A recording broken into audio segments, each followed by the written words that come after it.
fast-track immigration for skilled workers, one of the most talked about recently, because late in 2008, a priority list of 38 occupations that will be given priority.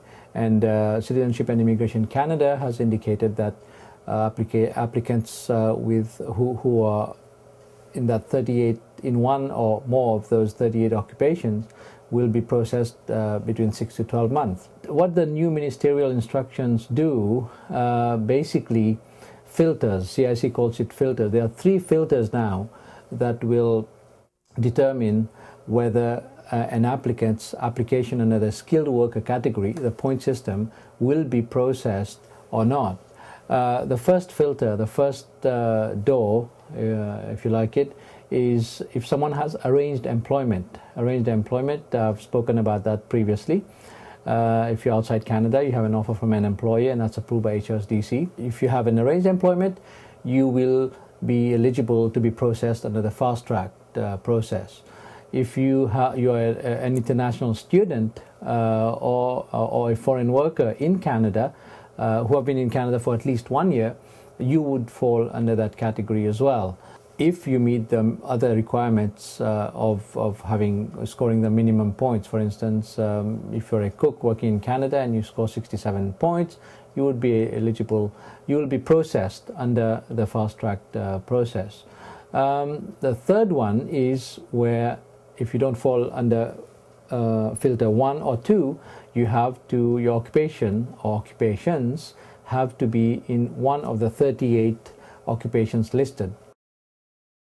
All the applications have to be submitted to a central intake office in Canada, and then that intake office will do the preliminary paperwork and then transfer the file to the embassy that is responsible for your country where you're residing or legally or working legally or studying. So when you look at, many people just look at this list of 38 occupations. Some occupations are straightforward, like chefs, nurses and doctors and all that.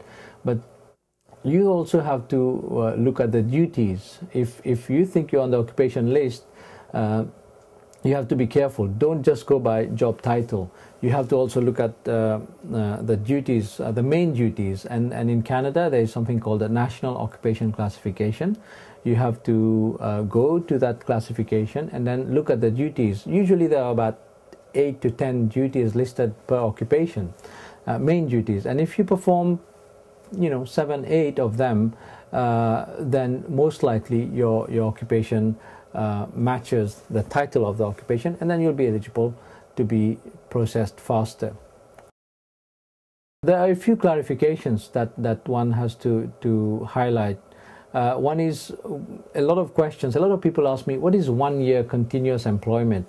Well, it has to be 1 continuous year. It doesn't matter if someone has worked for employer A and then moved on to work for employer B, as long as it's 1 continuous year in the same kind of employment. Something else I need to clarify, if your occupation is not on that list of 38, lucky 38, then you will be still processed faster if you have an arranged employment. I mentioned that earlier. So you don't have to panic if you don't see yourself on the lucky 38. You need to make sure you're either an international student here or on a work permit in Canada for at least 1 year. Something else that will get you under the fast track scheme is if you have arranged employment.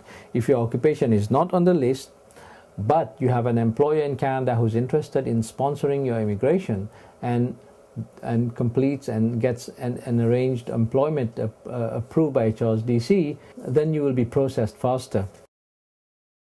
Another important point is all applications that were submitted on or after February 27, 2008 will be treated under the 3-filter process. Unfortunately, if it does not fall under the lucky 38 list, or you don't have arranged employment, or you haven't been in Canada as a worker or student for a year, then you're out of luck. Another interesting question, a lot of panicked applicants have been calling us and asking us what happens to my application. I applied 3 years ago, 4 years ago, 2 years ago, and I've been waiting and waiting and waiting. So basically the advice that we are giving currently is the best thing to do under the circumstances is to withdraw your application.